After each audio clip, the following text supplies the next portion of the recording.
복음서와 기독교 윤리에 대해서 생각을 해볼 때 오늘 우리가 같이 나눌 내용의 챕터는 티모티 존슨이라고 하는 에모리 대학의 기독교 윤리 교수님이죠. 그분께서 작성한 챕터를 바탕으로 우리가 또 공부를 하게 됩니다. 근데 이 챕터에서는 어떠한 그 접근법을 취하고 있냐면 우리가 이제 예를 들어 A에 대해서 알아보고자 한다라고 하면은 보통 A의 내용을 곧바로 들어가서 A의 내용만 알아볼 수도 있겠지만 A라는 내용에 대해서 정확히 파악하기 위해서는 A와 비슷하지만 A가 아닌 것, 예를 들어 A-라든지 또는 뭐 B라든지 A와 근접해 있지만 A는 아닌 것과 비교를 해가면서 A란 무엇인가에 대해서 알아볼 수도 있는 것이거든요.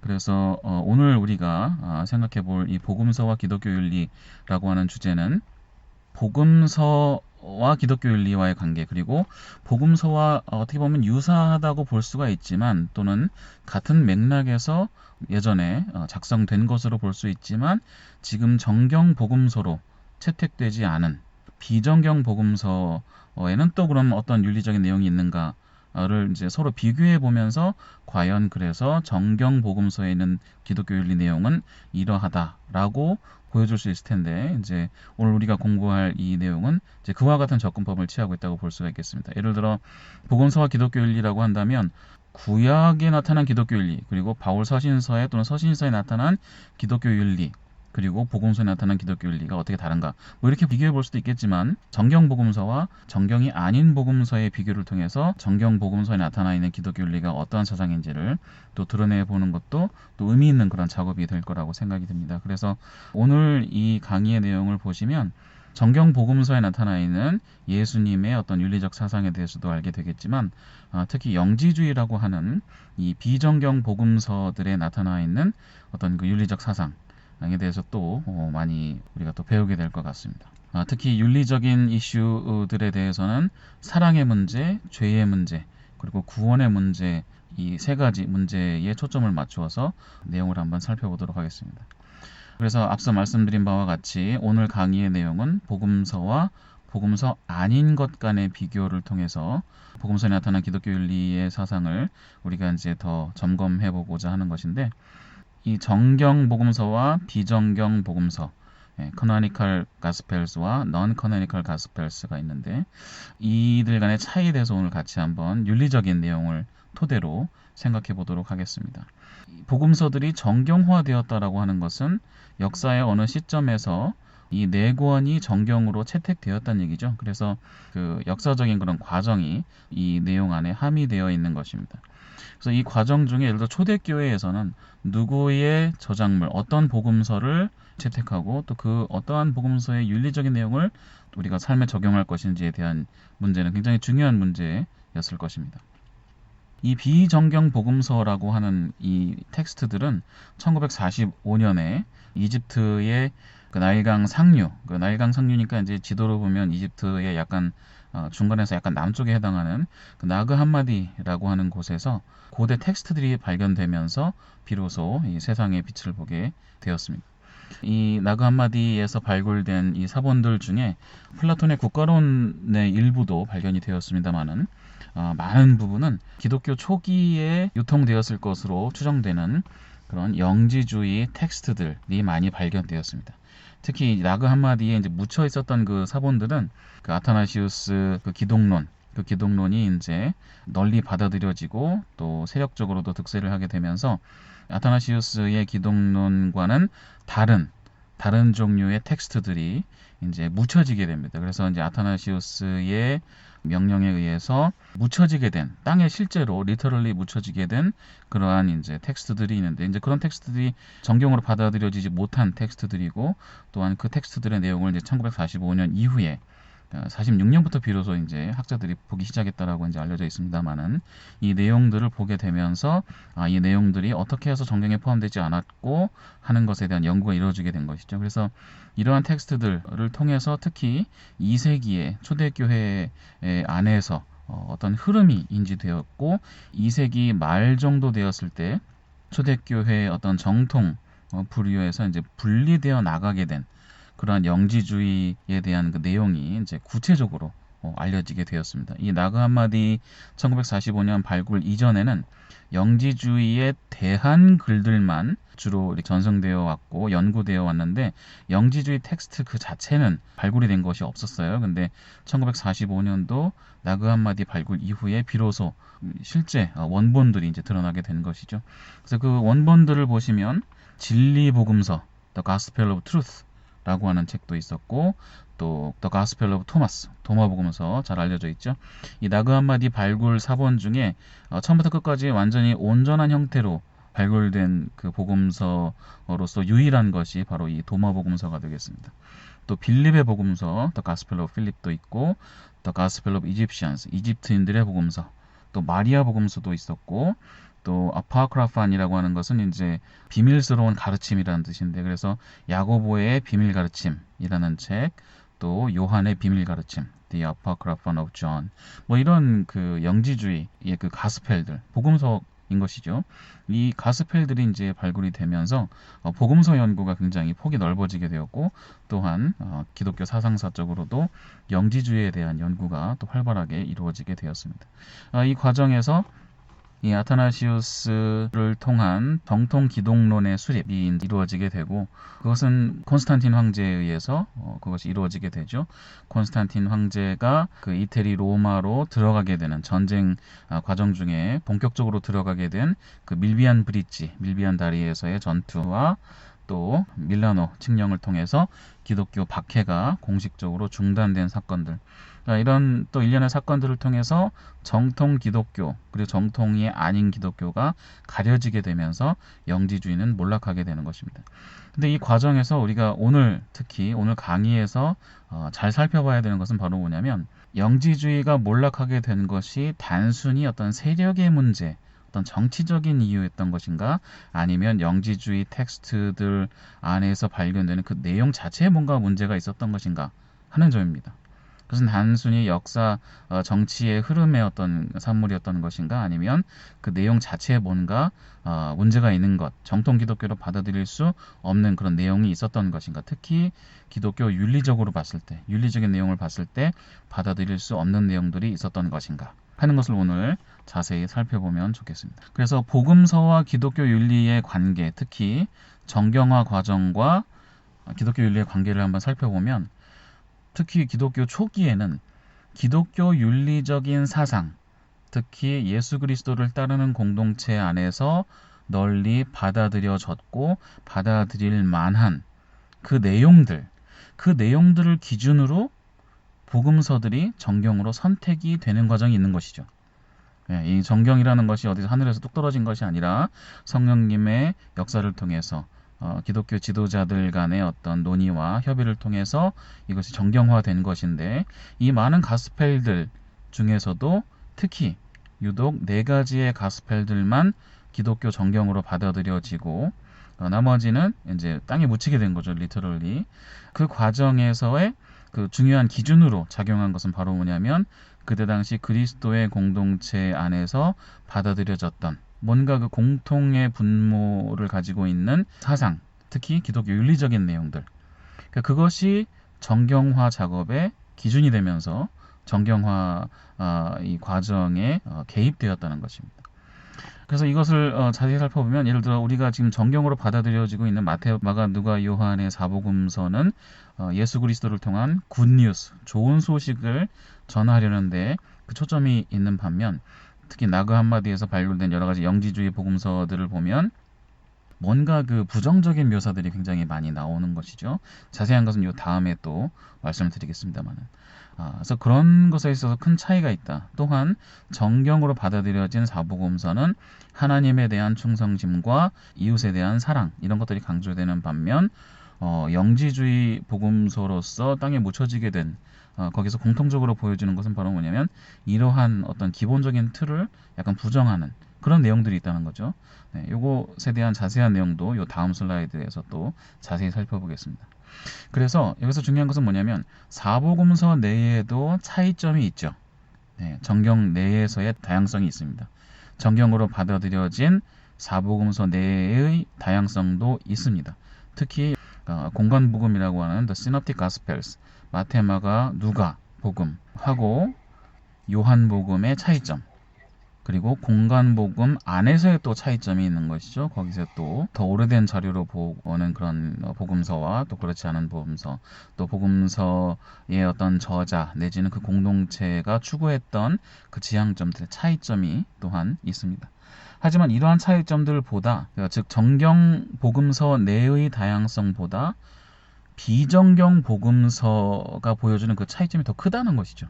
그래서 소위 말하는 영지주의 복음서들이라고 하는 이 책들은 정경이 될 수 없었던 것입니다. 너무나 그 차이점이 컸기 때문에. 비정경 복음서라고 해서 그럼 거기에 예수 그리스도의 모습과 예수님의 말씀과 행동이 없는 것인가? 그것은 아니죠. 분명히 예수 그리스도에 대한 내용들, 제자와 관련된 내용들, 뭐 주변 사람들과 관련된 내용들, 하나님과 관련된 내용들이 많이 있습니다만은 그 내용을 풀어가는 방식이 다양하지만 정경으로 받을 수 있었던 사복음서와는 굉장히 그 큰 차이점이 있었다는 것입니다. 특히 윤리적인 내용에도 차이점이 있었다는 것이죠. 그래서 그것에 대해서 오늘 좀 깊이 있게 살펴보겠다 하는 것입니다. 그와 동시에 canonized gospels, 정경화된 복음서들은 또한 지금 우리가 받아들이고 적용해야 하는 그 기독교 윤리를 형성하는 그 근거가 되는 것이죠. 그래서 복음서의 정경화 혹은 정경화된 복음서는 기독교 윤리와 어떤 관계를 갖는가? 역사적으로 봤을 때 처음에 기독교 윤리가 정경화 과정에 개입된 것이고 영향을 준 것이고, 그리고 지금은 또한 정경화된 복음서를 통해서 우리 기독교 윤리적인 그런 이해가 이루어지고 있기 때문에 상호 간에 서로 영향을 주는 뭔가 그런 영향이 있어 왔다라고 볼 수 있는 것입니다. 그러면 윤리적인 이슈들을 바탕으로 깊이 있게 한번 살펴보도록 하겠습니다. 일단 사랑의 문제가 되겠습니다. 사랑의 문제와 관련해서는 정경복음서에는 예수님께서 가르치신 그 내용이 있는 것이죠. 예수님께서는 특히 사랑에 대해서 세 가지 주요 가르침을 주셨습니다. 마태복음 22장 37절에서 39절까지의 내용을 보시면 하나님에 대한 무조건적인 사랑, 신약 성서의 그 헬라어로 된 그 사랑에 대한 그 단어는 주로 아가페가 사용이 되었고, 필리아는 언급은 되지만 우리가 따라야 할 주된 사랑으로 사용되지 않았고, 에로스는 거의 당연히 사용되지도 않았던 것을 우리가 알 수 있습니다. 그래서 제가 여기서 그냥 그 아가페라고 써놨습니다만 이것은 영어로는 러브, 한국말로는 사랑으로 또 이렇게 바꿀 수 있는 그런 말이 되겠습니다. 그래서 첫 번째로 예수님께서 우리에게 가르쳐 주신 것은 하나님에 대한 무제한적인 무조건적인 사랑, 아가페가 되겠습니다. 이 사랑은 그 신명기서 6장 4절과 5절에서 나타나 있는 그 구약에서의 명령을 그대로 이어주신 그런 예수님의 명령이 되겠습니다. 두 번째로 예수님께서 강조하셨던 사랑은 이웃에 대한 사랑인데, 같은 구절인 마태복음 22장 37절에서 39절을 보시면 또한 이웃을 내 자신과 같이, 너희 자신과 같이 사랑하라 라고 하시는 말씀인데, 이 말씀도 마찬가지로 구약의 레위기서 19장 18절의 말씀, 구약의 내용을 토대로 구약의 가르침을 그대로 이어주신 그런 사랑에 대한 가르침이라고 볼 수 있겠습니다. 하지만 요한복음 13장 34절과 또 요한복음 15장 12절에 보시면 구약에서는 나타나지 않는 예수님만의 새로운 사랑에 대한 가르침이 등장을 하게 되는데, 그것은 바로 뭐냐면 그리스도께서 너희를 사랑한 같이, 우리를 사랑하신 것 같이 너희가 서로 사랑하라 라고 하는 그런 사랑에 대한 가르침이 되겠습니다. 그리스도가 우리를 사랑하신 것처럼 우리도 서로 사랑해야 한다 라고 하는 그 명령이죠. 그 계명이 되는 것입니다. 그래서 이 세 번째 가르침이 어떻게 보면 구약에서 우리가 발견할 수 없었던 새로운 종류의 사랑에 대한 가르침이라고 볼 수가 있는 것이죠. 이 예수님의 이 가르침은 특히 크루시폼이라고 여기 표현이 되어 있습니다만은, 이 크루시폼이라고 하는 것은 이제 십자가 모양이라는 것이죠. 즉 그리스도께서 우리를 사랑하신 것은 하나님이 우리를 사랑하신 것이죠. 그래서 특히 하나님께서 우리를 사랑하시는 그 사랑의 모습이, 즉 수직적인 사랑이 사람 간의 사랑, 수평 간의 사랑의 모델이 된다라고 하는 것입니다. 그래서 뭔가 그 사랑의 the cruciform, 십자가 모양, 수직과 수평의 어떤 그 서로 간의 모델이 되는, 서로 하나님의 우리를 향하신 사랑이 우리 서로 간의 사랑의 모델이 되는 그런 유형이다라고 볼 수가 있는 것이죠. 그리고 요한복음 15장 13절과 14절의 말씀을 보시면 예수님께서 우리에게 명령하신 그 계명을 따라야지만 우리가 진정한 예수님의 친구가 될 수 있다라고 예수님께서 말씀하셨고, 그리고 이제 자신의 목숨을 내려놓는 것보다 더 큰 사랑이 없다라는 말씀도 하신 것입니다. 예수님께서 자신을 직접 희생하시는 것을 통해서 그 사랑의 본을 보여주셨기 때문에, 그죠? 이것이 하나의 그 사랑의 패턴이요, 아주 구체적인 모델이요, 그리고 완벽한 사랑의 기준이 되는 것입니다. 그래서 예수님께서 본을 보여주신 이 사랑대로 우리가 서로 사랑해야 된다라고 하는 것입니다. 완전한 어떤 자기 희생, 스스로 십자가에 달려 돌아가실 정도로 우리를 사랑하신 그 하나님의 사랑, 예수 그리스도의 사랑이 우리가 서로 사랑해야 되는 그 사랑의 중요한 모델이 되고 지향점이 된다라고 하는 것입니다. 이것은 예수님께서 사랑에 대해서 우리에게 가르쳐 주신 예수님만의 새로운 가르침이 되는 것입니다. 근데 여기에서 굉장히 중요한 질문이 등장을 하게 됩니다. 특히 기독교 윤리와 관련해서 굉장히 중요한 질문이 등장하게 되는데, 그것은 바로 뭐냐면, 예수님께서 모델을 보여주신 이 완전한 희생이라고 하는 것은 무조건적인 완전한 자기 부정과 무저항을 의미하는가 라는 것입니다. 그것은 굉장히 중요한 질문이에요. 왜냐하면 이 예수님의 자기 희생이 일단 우리가 따라야 할 롤모델이 되시는 거죠. 근데 예수님의 롤모델을 따르면서 동시에 너무 지나친 자기 부정, 너무 무조건적인 무저항 등이 또한 주장된 경우가 있었고, 그러한 주장들이 오히려 사회적으로 봤을 때 비윤리적인 그러한 맥락으로까지 흘러간 일들이 있었기 때문에 그렇습니다.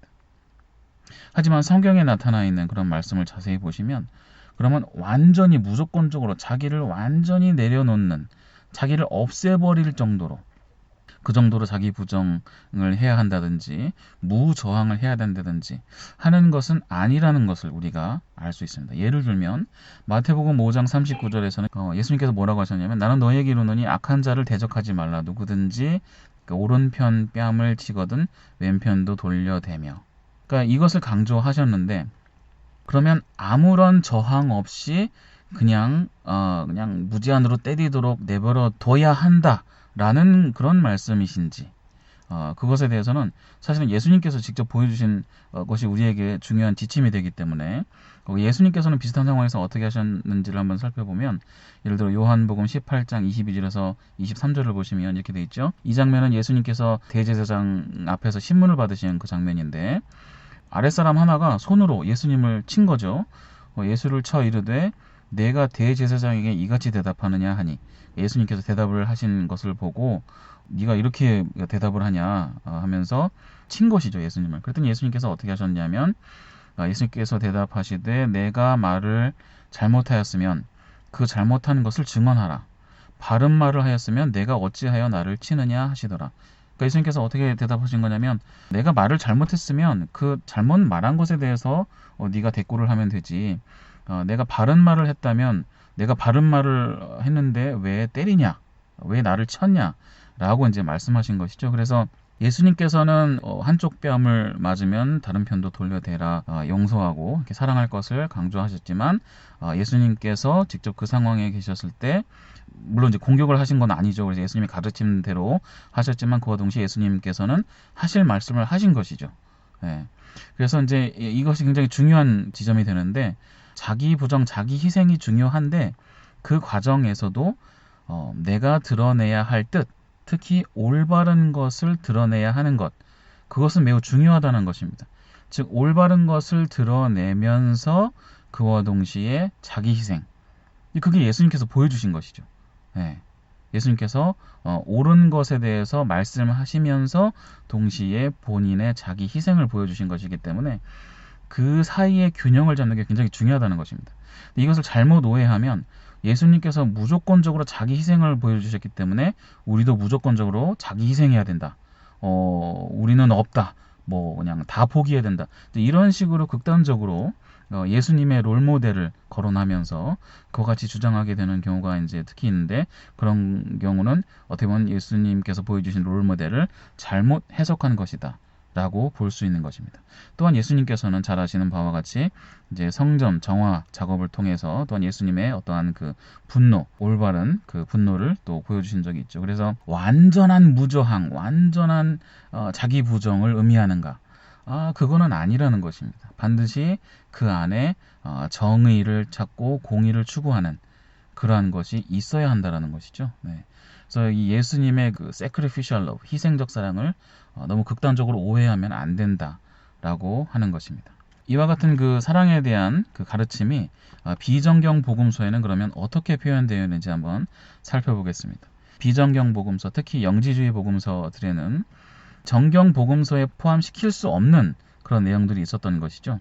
특히 이 영지주의는 그 radical dualism, 아주 급진적인 이분법에 근거해서 이 세상을 바라보고 있기 때문에 성경에서 바라보는 세상관과는 다르다고 볼 수 있겠습니다. 예를 들면 영지주의에서는 하나님과 세상을, 그리고 영적인 세계와 물질적인 세계를 구분하고 또 영혼과 육체를 서로 대립시키는 것이죠. 그리고 빛과 어둠을 굉장히 이분법적으로 파악하고 선과 악, 또 삶과 죽음의 문제 등을 지나치게 이분법적으로 분류하고 있다는 것입니다. 서로 대립하는 것으로 본다는 거죠. 또 영지주의에서는 이것은 영지주의 텍스트들이 어떻게 보면 공통적으로 보여주는 세계관인데, 그 이전에 어떤 이방의 창조설화를 어떻게 보면 물려받았다고 볼 수도 있는 부분인데, 이것은 뭐냐면 세상을 창조한 것은 하나님의 또 신의 실수로 이루어진 것이다 라는 그런 이제 그 내용들이 반영되어 있습니다. 그렇기 때문에 이 창조된 물질 세계는 굉장히 부정적인 것이죠. 왜냐하면 신이 실수로 만든 것이기 때문에. 그래서 영지주의에 따르면 이 물질 세상은 굉장히 안 좋은 세상입니다. 그래서 인간이 입고 있는 이 육체는 영혼의 감옥이 되는 것이죠. 영혼이야말로 온전한 것이고 순수한 것이고 가장 좋은 것인데, 그것이 신이 실수로 만들어낸 이 창조 세계, 이 물질 세계의 일부분인 인간의 육체에 영혼이 갇히게 되면서 영혼은 육체라고 하는 감옥에 갇히게 되었다라고 하는 것입니다. 그리고 특히 영지주의 복음서에는 사랑에 대한 명령, 사랑의 명령이 거의 나타나지 않는 것을 볼 수 있는데, 예를 들면 진리 복음서라든지 이집트 복음서라든지 마리아 복음서, 뭐 이런 책들을 보면 서로 사랑하라 라고 하는 명령이 거의 등장하지 않는 것을 볼 수 있습니다. 다른 그 영지주의 복음서에는 등장합니다만은. 그리고 이제 또한 영지주의 대표적인 주장이 영혼을 강조하는 것이죠. 영혼이 진리를 깨달아 영혼의 세계로 나아가는 것. 이것이 이제 영지주의의 주된 입장이라고 볼 수 있겠습니다. 그래서 이제 도마복음서 25 saying을 보면 마태복음에 나타나 있는 말씀과 굉장히 그 비슷한 말씀이 있습니다만은 예수님께서 뭐라고 하셨다고 기록이 되어 있냐면, 너희의 형제를 너희의 영혼과 같이 사랑해라. 그리고 너희 눈동자 같이 보호하라. 이렇게 이제 예수님께서 말씀하신 그것이 기록이 되어 있는데, 이것은 마태복음에 너희 자신과 같이 너희 이웃을 사랑하라 라고 하신 말씀이 이 영지주의 텍스트에는 뭐라고 되어 있냐면, 너희 자신이 아니라 너희 영혼처럼 사랑하라 라고 되어 있는 것이죠. 그래서 영지주의 텍스트는 대체적으로 영혼이 지나치게 많이 강조되어 있고, 육체는 굉장히 좋지 않은 것으로, 감옥으로 표현이 되어 있는 것입니다. 그래서 이제 그 사랑에 대한 내용으로 봤을 때 비정경 복음서는 어떤 이 사람 전체 간의 사랑이 실종될 수밖에 없는 것이죠. 왜냐하면 육체를 입고 있는 이 사람들은 뭔가 잘못된 실수로 창조된 것이기 때문에 사람 간의 사랑이 이렇게 그 명령이 두드러질 수 없는 것이고, 또한 사람 간의 사랑이라고 하더라도 그것은 어떤 육체를 포함한 전인격적인 사람들 간의 사랑이 아니라 영혼으로서 사랑하는 것. 방금 이 도마복음서에 나타나는 것처럼 영혼 간의 사랑, 이것이 이제 강조되는 것으로 볼 수 있어서 정경복음서에 나타나 있는 그 사랑에 대한 계명, 사랑에 대한 말씀, 예수님의 본이 된 것들, 그런 것들이 비정경 복음서에는 나타나 있지 않다, 또는 굉장히 축소되어 있고 왜곡되어 있다라고 볼 수 있는 것입니다. 하지만 그렇다고 해서 비정경 복음서는 그러면 뭐 다 쓸모없는 내용 만 있는 것인가, 다 무슨 이상한 내용만 있는 것인가. 그것은 아닌 것이 이 비정경 복음서에도 지금 우리가 한번 보아도 괜찮은 표현들이 있는데, 예를 들어 빌립 복음서의 이 부분을 보시면 믿음은 받는 것이요 사랑은 주는 것이다. 그래서 믿음 없이 그 누구도 받을 수 없고 사랑 없이 그 누구도 줄 수 없다. 그렇기 때문에 진심으로 받기 위해서는 우리가 믿어야 하고 진심으로 사랑하기 위해서는 우리가 주어야 한다.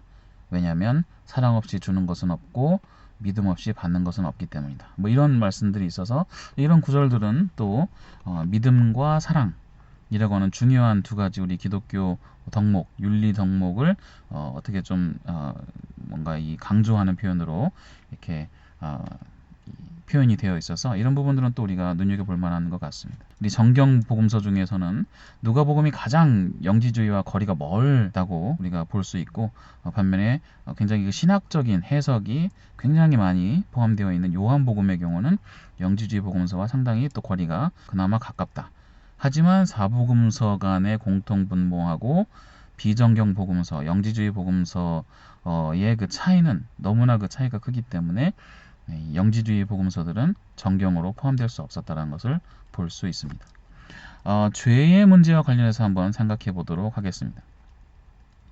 정경 복음서, 마태, 마가, 누가, 요한 복음서에 나타난 죄에 대한 개념은 굉장히 그 홀리스틱한 그런 그 관점을 보여주고 있다고 볼 수 있겠습니다. 우리가 죄의 문제라고 할 때 보통의 경우 죄의 의도가 무엇이었냐, 또 그 행위는 어떤 행위였는가, 그 행위의 결과로 큰 문제가 있었는가 아니면 없었는가, 남에 대한 피해가 있었는가 없었는가, 뭐 이런 식으로 우리가 특히 사회적인 맥락에서는 이렇게 나누어서 우리가 보죠. 그래서 누가 어떤 잘못을 했다고 하더라도 그 결과에 따라서 우리가 그것을 큰 죄로 볼 것인가 아니면 죄가 아닌 것으로 여길 것인가, 뭐 이렇게 또 볼 수도 있겠습니다만은, 예수님의 가르침은 그런 우리 세상적인 그런 이해와는 달리 이것이 완전 융합된 것으로 죄를 정의하시는 것을 우리가 알 수 있습니다. 그 의도까지도, 그리고 행위, 결과, 이 모든 것이 합쳐진 것으로서 죄를 정의하신 것이죠. 그래서 마태복음 5장 27절과 8절을 보시면, 또 간음하지 말라 하였다는 것을 너희가 들었으나 나는 너희에게 이르노니 음욕을 품고 여자를 보는 자마다 마음에 이미 간음하였느니라. 즉 이 마음에 품은 것까지, 의도와 혹은 그 의도 이전의 것까지 죄의 영역으로 포함시키신 것입니다. 이것은 굉장히 세상의 관점으로 봤을 때 굉장히 놀라운 죄에 대한 그런 정의라고 볼 수가 있는 것입니다. 알렉산더 대왕의 그리스 제국의 지배를 통해서 굉장히 그 고대 그리스 철학이 그 지역에 영향을 주었죠. 그래서 그 고대 그리스 철학에 따르면, 소크라테스, 플라톤과 아리스토텔레스의 고대 그리스 철학에 따르면 도덕의 문제는 결국에 지식의 문제에 귀결되는 것이었습니다. 물론 이제 아리스토텔레스에 가서는 행실의 문제가 지식의 문제와 이제 구분되는 것을 알 수 있습니다만은, 이 소크라테스와 플라톤 철학에서는 특히 도덕의 문제는 지식의 문제에 해당되는 것이죠.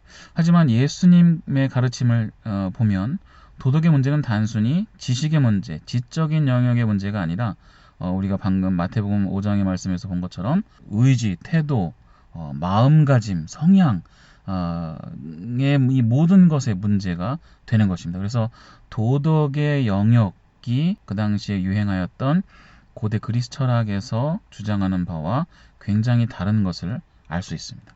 이런 것이 굉장히 중요한데, 왜냐하면 영지주의 복음서는 고대 그리스 철학의 영향을 많이 받았고 서로 간에 이제 영향을 받은 것이죠. 영지주의라고 하는 것은 사실은 예수님 시대 그 이전부터 굉장히 그 영혼을 강조하는 그런 사상들, 특히 이런 그 사상은 또한 고대 그리스 철학에도 굉장히 잘 나타나 있기 때문에, 고대 그리스 철학과 다르다라고 하는 것은 영지주의 그리고 기독교가 아닌 것과의 차이도 또 드러내기 때문에 이 차이점은 굉장히 중요한 차이점이라고 말할 수 있겠습니다. 또한 고대 그리스 철학에서는 죄의 문제는 정신 영역의 문제라고 이제 본 것이죠. 도덕과 죄의 문제는 정신 영역의 문제다라고 보았지만, 예수님의 가르침을 통해서 우리가 알 수 있는 것은 이것은 비단 정신만의 문제가 아니라 육체에도 영향을 미치는 문제다 라고 이제 예수님께서 말씀하신 거죠.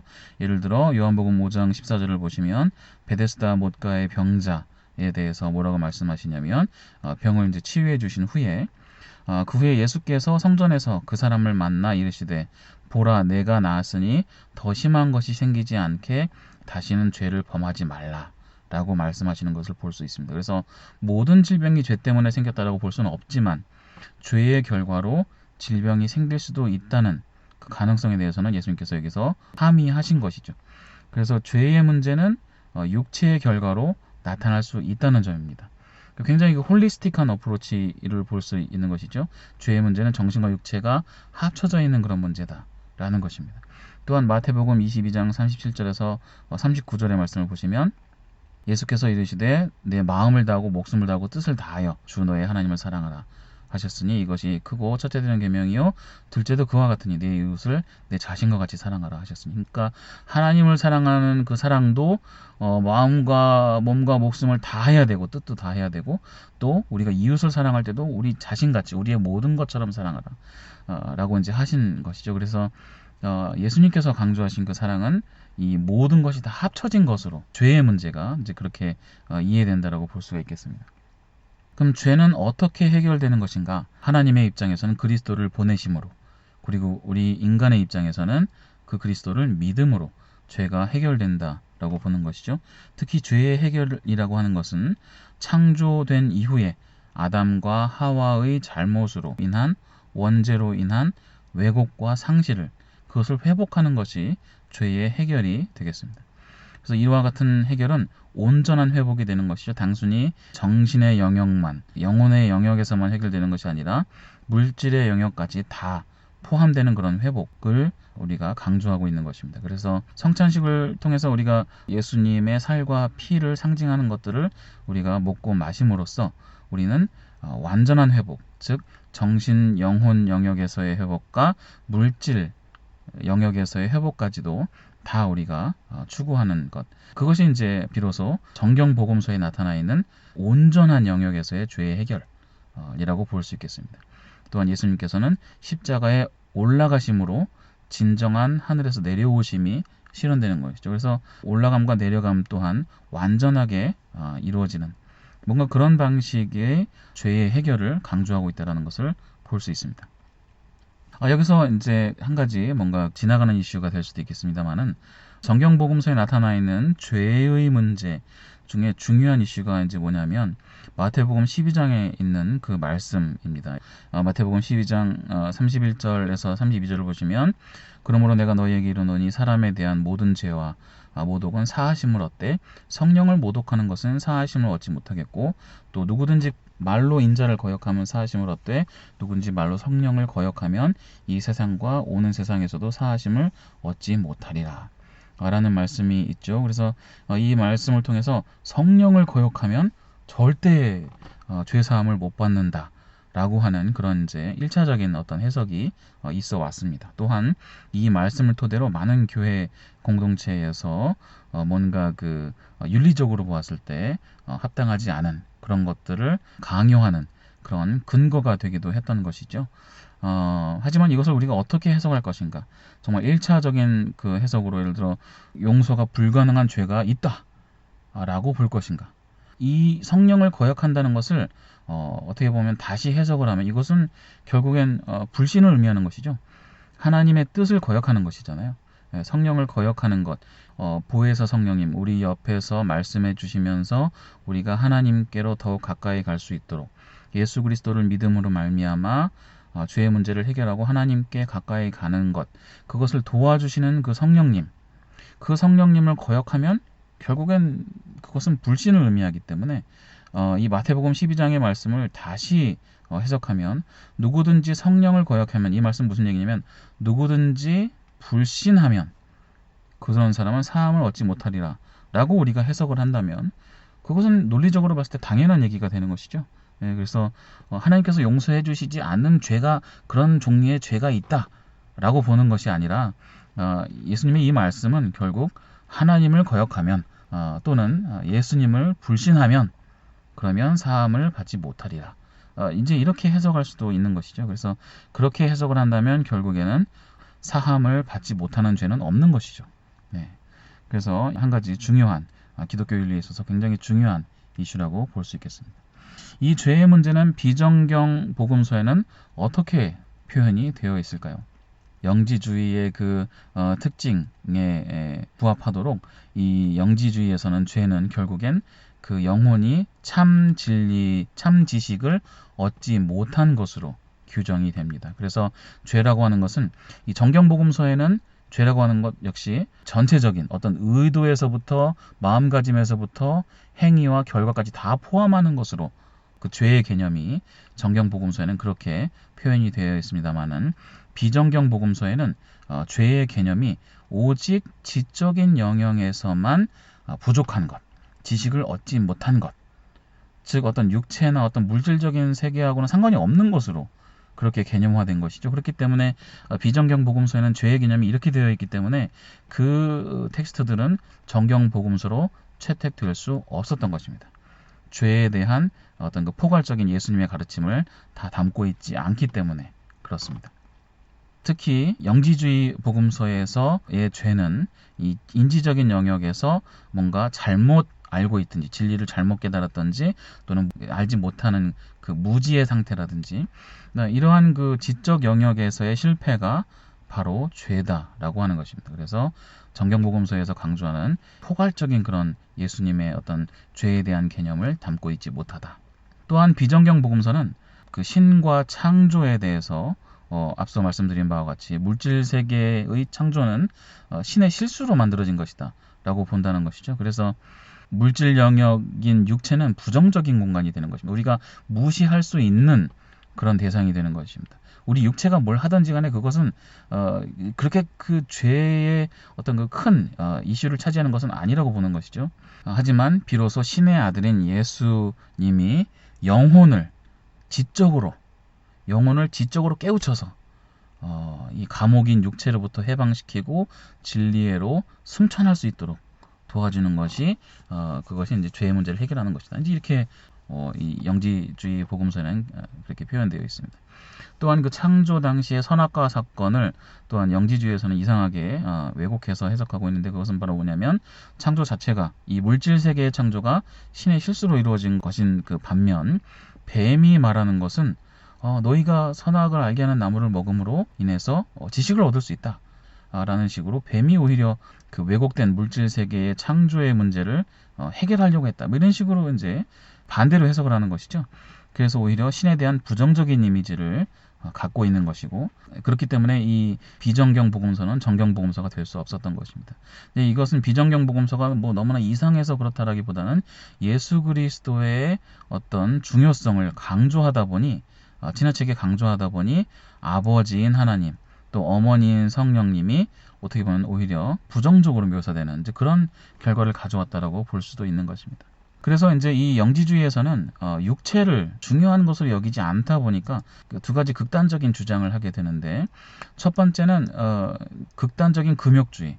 육체는 중요하지 않기 때문에 영혼의 구원만이 중요하기 때문에 육체가 추구하려고 하는 것을 전혀 추구할 필요가 없다라고 하는 영지주의에서의 극단적인 금욕주의가 한 가지 그 결과가 되겠습니다. 그래서 이것은 어떻게 좀 비유적으로 보자면 이제 모랄 아노렉시아가 이제 그 음식을 완전히 거부하는 그런 증상이라고 하죠. 아예 안 먹는 그런 증상이라고 합니다. 그래서 모랄 아노렉시아, 완전히 금욕을 해버리는 육체적인 욕심을 없애버리는 뭔가 그런 주장으로 이어지기도 하고 그와 동시에 또 특이하게도 정반대의 결론을 또 도출하기도 하는데 2세기 영지주의자였던 카포크라테스의 가르침이라고 하는 그 텍스트를 보면 극단적 쾌락주의가 또한 주장되고 있는 것을 알 수 있습니다. 그래서 이것은 이제 그 모랄 벌리미아라고 할 수 있는데 벌리미아라고 하는 것은 이제 반대로 이제 폭식증이죠. 모든 것을 다 먹어버리려고 하는 그런 증상이라고 하는데 이게 뭐냐면 육체로 있을 때 육체가 가능한 모든 죄를 다 지어야 육체로부터 해방된다라고 보는 것이죠. 예를 들어 사탕을 달라고 하는 아이가 있으면 사탕을 그냥 맨날 먹이면 아주 사탕을 질려버려가지고 사탕으로부터 애가 완전히 해방될 수 있는 거죠. 그러니까 마치 그런 식으로 육체가 저지를 수 있는 죄는 다 지워버려야지 육체로부터 완전히 해방된다라고 하는 뭔가 네, 받아들이기 힘든 그런 주장을 하게 되는 것입니다. 그래서 이와 같은 뭔가 그 왜곡된 죄에 대한 개념이 비정경 복음서에 있었기 때문에 기독교 윤리적인 그런 관점에서 특히 그리스도의 공동체에서 받아들일 수 있는 수준의 윤리적인 그런 잣대로 봤을 때 이러한 영지주의 텍스트들은 정경 복음서가 될 수 없었다라고 볼 수가 있는 것입니다. 구원에 관해서는 그럼 또 우리가 어떻게 생각해 볼 수 있을 것인가? 정경 복음서에서는 구원이라고 하는 것은 창조 질서를 회복하는 것이죠. 그리고 믿음으로써 예수 그리스도를 우리가 믿으면서 받아들이면서 우리가 의롭다함을 얻는 것이죠. 그래서 믿음으로 말미암아 의롭다 되고 칭의가 이루어지고 그리고 칭의 이후에 거룩한 길을 걸어가는 그 성화의 과정. 그러니까 이와 같은 그 칭의와 성화는 현재와 미래지향적인 그러한 구원에 대한 그런 개념을 정경복음서는 담고 있다라고 볼 수 있겠습니다. 그래서 정경복음서에 나타나 있는 윤리적인 사상은 결국 현재 임하시고 있고 임하실 하나님의 나라, 또한 영원한 생명, 그 다음에 우리 육체적인 죽음 이후의 것들, 또한 종말, 이러한 그 현재와 미래지향적인 그런 개념으로 구원이 설명되고 있습니다. 반면 비정경 복음서에 나타나 있는 구원에 대한 개념은 결국엔 지식의 회복인 거죠. 올바른 참 지식을 알아야 한다라는 것입니다. 영혼이 올바른 지적인 상태에 들어가야 된다는 것이죠. 그래서 이 비정경 복음서, 영지주의 복음서에서 말하는 구원이라고 하는 것은 실수로 만들어진 물질 세계의 창조 그 이전으로 돌아가야 한다라고 하는 것입니다. 완벽한 영적 상태, 보편타당한 진리가 존재하는 그 영혼의 상태로 돌아가는 것, 그것이 구원이다라고 보는 것이기 때문에 굉장히 과거지향적이라고 볼 수가 있는 것이죠. 과거도 창조 이전의 과거를 말하고 있기 때문에 이것은 과거도 아니고 거의 뭐 초과거지향적인 그런 구원관이라고 볼 수가 있겠습니다. 그래서 비정경 복음서에서 강조하는 이 구원은 지식의 회복을 통해서 이루어지는데 그 지식은 바로 뭐냐면 인간 내면을 들여다봄으로써 가능하다라고 보는 것인데, 왜냐하면 인간 내면에 하나님이 들어있기 때문에 그렇다라고 하는 것입니다. 이것은 고대 그리스의 철학, 특히 소크라테스, 플라톤, 아리스토텔레스로 이어지는 합리론 철학의 바탕을 두고 있다라고 볼 수가 있는 것입니다. 영지주의는 물론 분파별로 조금의 차이가 있습니다만은 고대 그리스 철학과 상호간에 어떤 영향을 주면서 전개되어 온 그런 특징이 있습니다. 그래서 고대 그리스 철학에서 강조하는 합리론, 논리 그 자체를 들여다봄으로써 영원 불변의 진리를 깨닫는 것, 그것이 중요하다고 이제 고대 그리스 철학에서는 강조를 하는 것이죠. 간단한 예를 들어보면 수학의 세계를 생각해 보시면 됩니다. 우리가 수학의 진리를 파헤칠 때 수학의 논리만 들여다보면 되는 것이죠. 이 바깥 경험 세상을 들여다볼 필요가 없습니다. 그래서 고대 그리스 철학이 서양 철학사에서 미친 영향은 바로 뭐냐면 물질 세계에 대한, 경험 세계에 대한 경시였고, 이제 그 경험 세계에 대한 경시를 근대 철학에서 극복하면서 근대 철학에서 경험 세계에 대한 지식이 굉장히 중요하다라고 그 가치를 굉장히 강조하면서 근세 이후에 세계관을 또한 형성하게 되면서 경험주의 철학이 발전하고 그 결과로 어떤 과학적인 연구도 그 가치가 인정받게 되고, 그러면서 과학이 발전하게 되고 또 산업혁명이 일어나게 되고 하는 그 결과가 나타나는 것이죠. 그래서 고대와 중세에 이르기까지 어떻게 보면 이 경험 세계가 발전하지 못하고 이 물질 세계가 발전하지 못하고 어떤 경험주의 철학이 경시되고 그런 결과로 아마 과학이 많이 발전하지 못한 그런 영향이 분명히 있었습니다. 그런데 하여간 이러한 맥락에서, 그러한 고대 그리스 철학의 어떤 비슷한 맥락에서 이 영지주의 마찬가지로 자신의 내부를 들여다봄으로써 진정한 진리를 얻을 수 있고 그러한 지식이 이제 구원이다 라고 이제 보았던 것이기 때문에 이러한 그 영지주의의 구원관은 서양 철학에서 말하는 합리주의, 합리론의 어떤 초기 형태라고 볼 수가 있는 것이죠. 그래서 이제 그 하나님과 그의 아들인 예수 그리스도는 지식의 대상이 되는 것입니다. 그분들에 대한 정확한 진리를 깨달아야 된다라고 본 것이죠. 또 여기서 영지주의에서 나타나는 그 구원의 결과로 강조하는 것은 바로 뭐냐면 빌립보금서에는 뭐라고 되어 있냐면 온전한 지식을 알게 되면 우리는 그리스도인이 아니라 그리스도가 된다 라는 표현이 등장합니다. 또 이집트 복음서에 보시면 우리는 빛으로 나아가는 것이 아니라 우리가 빛 자체가 된다. 뭐 이런 식으로 표현을 하는 것이죠. 그래서 이것도 우리가 그 정경 복음서에서는 받아들일 수 없는 그런 구원관이 여기에 또한 등장하게 되는 것입니다. 그래서 이 영지주의는 신성이 곧 인간성이다 라고 보는 신학적 주관주의, theological subjectivism인가? 인간 안에 신성이 다 들어있다고 보는 것인가? 어떻게 보면 불교의 구원관하고도 어떻게 보면 비슷하다고 볼 수가 있는데, 하여간 이러한 이 theological subjectivism인가 하는 이슈는 우리가 또 추가적으로 살펴봐야 될 것 같습니다.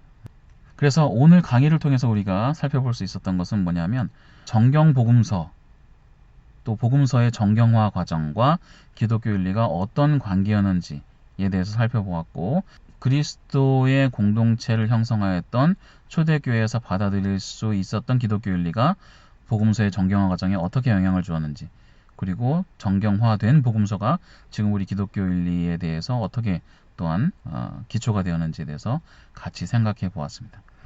그리고 정경 복음서가 아닌 텍스트들의 내용을 우리가 고찰함으로써 정경 복음서에서 무엇이 강조되는지를 같이 생각해 보았습니다.